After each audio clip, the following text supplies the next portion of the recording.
Sveikas vyre, noriu paklausti tavęs atvirai, ar jauti, kad esi pastrigęs santykyje, kuomet konfliktai sukasi ratu ir nėra bendro sprendimo, o pralošia dėl emocinio krūvio abi pusės, tiek vyras, tiek moteris.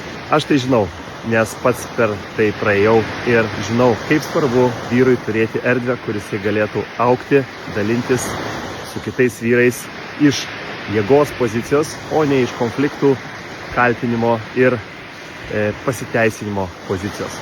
Todėl kviečiu tave į vyrų ratą ir pirtį.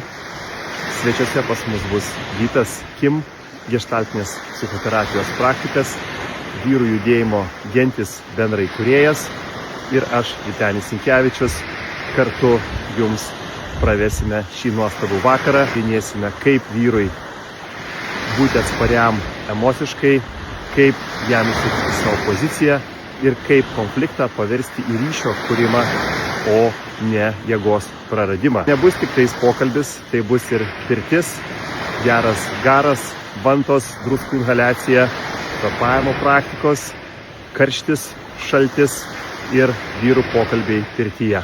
Kviečiu tave į vyrų ratą.